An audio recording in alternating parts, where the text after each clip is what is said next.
Hi students, நம்ம இன்னைக்கு என்ன டாபிக் பார்க்க போறோம்னு பாத்தீங்கன்னா 12th Bio-Zoology-யோட அதுல வந்து ஃபுல் மார்க் எப்படி எடுக்கலாம் அப்படின்றத தான் இன்னைக்கு இந்த வீடியோல பார்க்க போறோம். ஸோ வீடியோ ஃபுல்லா ஸ்கிப் பண்ணாம பாருங்க, ஓகேங்களா? ஸோ இதுல வந்து என்னன்னா உங்களுக்கு நிறைய ஸ்டடி பிளான்ஸ் இம்பார்ட்டன்ட் கொஸ்டின்ஸ் எல்லாம் கொடுத்துருக்கேன். இந்த இம்பார்ட்டன்ட் கொஸ்டின்ஸ் எதுல இருந்து எடுத்திருக்கோம்னு பாத்தீங்கன்னா ப்ரீவியஸ் இயர் கொஸ்டின் பேப்பர். நான் ஆல்ரெடி சொல்லியிருந்தேன், நீங்க நிறைய மார்க்ஸ் எடுக்கணும்னா ப்ரீவியஸ் இயர் ஒரு 10 years இல்லைன்னா 6 years ஆவது கம்பல்சரி நீங்க எடுத்து நல்லா படிக்கணும். ஸோ 6 years கொஸ்டின் பேப்பர்ஸ் நீங்க நல்லா ஃபிங்கர் டிப்ஸ்ல வச்சிருந்தாலே கண்டிப்பா நீங்க வந்து 100க்கு 70 above வந்து ஈஸியா எடுக்கலாம், ஓகேங்களா? ஏன்னா மோஸ்ட் ஆஃப் கொஸ்டின்ஸ் நமக்கு ப்ரீவியஸ் இயர்ல இருந்து தான் எடுப்பாங்க. போன இயர்ல இருந்து நம்ம சேனல்ல ஃபாலோ பண்றவங்களுக்கு கண்டிப்பா தெரியும், நான் ஆல்ரெடி PTA கொஸ்டின் பேப்பர்ஸ்னு நிறைய அப்லோட் பண்ணிருக்கேன்.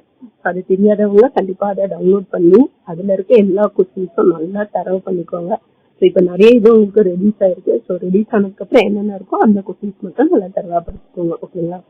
ஸோ இப்போ இம்பார்ட்டன்ட் கொஸ்டின்ஸ் பாத்தீங்கன்னா உங்களுக்கு ஆல்ரெடி லெசன் வைஸ் என்னென்ன கொஸ்டின்ஸ் 1 marks எவ்வளோ இருக்கு, 2 marks எவ்வளோ இருக்கு, 2 marks and 3 marks எவ்வளோ இருக்கு, 5 marks எவ்வளோ இருக்கு அப்படின்னு சொல்லிட்டு நான் உங்களுக்கு இந்த வீடியோல டேப்லெட் காலம்ல கிளியரா எக்ஸ்பிளைன் பண்ணிருக்கேன். ஸோ இதை கண்டிப்பா பாத்துக்கோங்க, ஓகேங்களா? இப்போ டோட்டலா நம்மளுக்கு எவ்வளோ கொஸ்டின்ஸ் இருக்கு, டோட்டலா வந்து பாத்தீங்கன்னா 1 marksல 113 இருக்கு. 2 marks and 3 marksல புக் பேக் மட்டும் பாத்தீங்கன்னா 145 இருக்கு, சரிங்களா? 145 வந்து உங்க புக் பேக் கொஸ்டின்ஸ் கிடையாது, அதுல இம்பார்ட்டன்ட் கொஸ்டின்ஸ் தான் நம்ம எடுத்திருக்கோம். Next booking questions, next creative questions. Booking and creative questions ரெண்டுமே சேர்த்து நமக்கு எவ்வளவு இருக்குன்னா 253 இருக்கு, ஓகேங்களா? ஸோ நல்லா ஞாபகம் வச்சுக்கோங்க. நிறைய பேருக்கு இருக்க டவுட் என்னன்னா, நான் இப்ப கொடுக்குற கொஸ்டின்ஸ் மட்டும் படிச்சாலே போதுமா, நான் ஃபுல் மார்க் எடுக்க முடியுமா? அதாவது நீங்க 10th இருக்க மாதிரி 10th வந்து என்னன்னா இம்பார்ட்டன்ட் கொஸ்டின்ஸ்னா கம்பல்சரி அந்த இம்பார்ட்டன்ட் கொஸ்டின்ஸ் தான் கேட்பாங்க. ஆனா 11th and 12th வந்து பாத்தீங்கன்னா கம்பல்சரி இம்பார்ட்டன்ட் கொஸ்டின்ஸ் கேட்பாங்கன்னு 100% ஷுவரா சொல்ல முடியாது. ஏன்னு பாத்தீங்கன்னா நீங்க அதுக்கு அடுத்த இயர் என்ன பண்ணணும்னா காலேஜ் போகும்போது உங்களுக்கு நிறைய புக் பேக் கொஸ்டின்ஸ் இதெல்லாம் கிடையாது, நிறைய ஓனா தான், அதாவது அங்கதான் கேட்பாங்க, புக்கிங்ல இருந்து தான் நிறைய கேட்பாங்க. ஸோ அதுக்காக உங்களை ப்ரிப்பேர் பண்றதுக்காக தான் 11th and 12th book back questions. So நீங்க நிறைய பேர் பாஸ் பண்ணணும் அப்படின்றதுக்காக புக் பேக் கொஸ்டின்ஸ் கொஞ்சமும், மோஸ்ட் ஆஃப் புக்கிங் கொஸ்டின்ஸ் எல்லாம் நிறைய எடுப்பாங்க, கிரியேட்டிவ் கொஸ்டின்ஸும் நிறைய எடுப்பாங்க. ஸோ முடிஞ்ச அளவுக்கு வந்து லெசனை நல்லா கோ த்ரூ பண்ணுங்க. ஸோ டைம் கிடைக்கும் போது ஒரு லெசனை நல்லா ஃபுல்லா ரீட் பண்ணுங்க. எந்த அளவுக்கு உங்களால அண்டர்ஸ்டாண்ட் பண்ண முடியுது அப்படின்றதையும் பாருங்க. அப்பதான் உங்களால நல்லா ஸ்கோர் பண்ண முடியும், ஓகேங்களா? ஸோ எந்த சப்ஜெக்டா இருந்தாலும் சரி 11th and 12th பொறுத்த வரைக்கும் நீங்க புக் ஃபுல்லா ஒரு லெசன் ஃபுல்லா நல்லா தரவு பண்ணா மட்டும்தான் உங்களால சென்டம் கண்டிப்பா அச்சீவ் பண்ண முடியும். அது இல்லைன்னா கண்டிப்பா உங்களால ஸ்கோர் பண்றது ரொம்ப கஷ்டம் தான். ஆனா பாஸ் மார்க் எடுக்கிறது ரொம்ப ஈஸி தான். பாஸ் மார்க் எடுக்கணும்னா நீங்க ப்ரீவியஸ் இயர் கொஸ்டின் பேப்பர்ஸ் நல்லா தரவு பண்ணாலே போதும், கம்பல்சரி நீங்க வந்து கண்டிப்பா பாஸ் பண்ணிடலாம், ஓகேங்களா? நெக்ஸ்ட் டோட்டல் கொஸ்டின்ஸோட டீடைல் பார்த்தோம். நெக்ஸ்ட் அதுல இருந்து ஒரு நாளைக்கு எவ்வளவு கொஸ்டின்ஸ் படிக்கலாம் அப்படின்னு வந்து பாத்தீங்கன்னா ஆல்ரெடி நம்ம சொல்லியிருக்கோம் இல்லையா, அதுல இருந்து ஸ்பிளிட் பண்ணி டெய்லி 1 mark 4 கொஸ்டின். ஸோ நல்லா ஞாபகம் வச்சுக்கோங்க, 1 marks வந்து டெய்லி படிக்கணும்னு அவசியம் இல்லை, நீங்க பிஃபோர் எக்ஸாம் படிச்சா கூட போதும், ஓகேங்களா? அப்பதான் நல்லா நமக்கு ஞாபகம் இருக்கும். 2 marks 3 marks வந்து பாத்தீங்கன்னா நீங்க டெய்லி வந்து ஒரு 13 கொஸ்டின்ஸ் படிக்கிற மாதிரி இருக்கும்.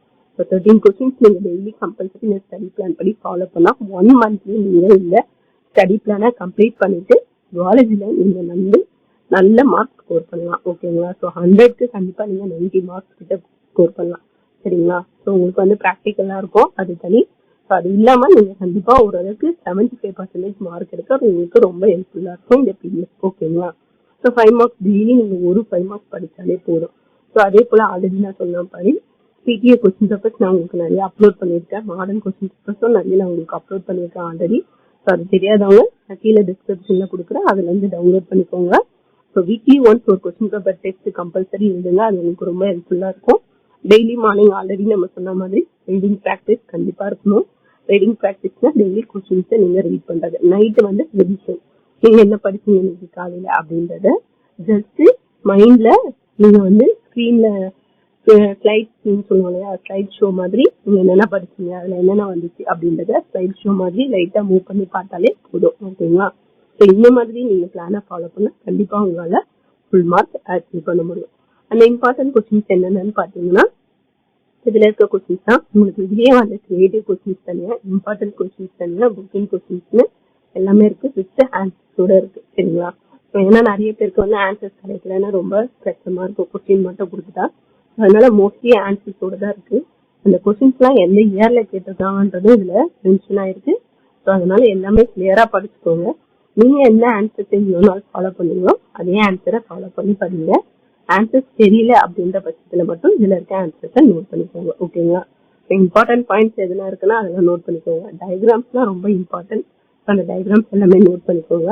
ஸோ நிறைய பேருக்கு வந்து வாட்ஸ்அப்ல ஜாயின் பண்ண முடியல, மெயில் ஐடி சென்ட் பண்ணா அதில் அனுப்புனீங்கன்னா கண்டிப்பா நீங்க உங்களோட மெயில் ஐடி அனுப்புங்க.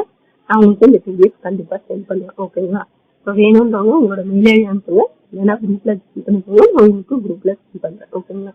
இந்த வீடியோ உங்களுக்கு பிடிச்சிருந்தா லைக் பண்ணுங்க, கமெண்ட் பண்ணுங்க, மறக்காம உங்க ஃப்ரெண்ட்ஸ் எல்லாருக்கும் ஷேர் பண்ணுங்க. Thank you students.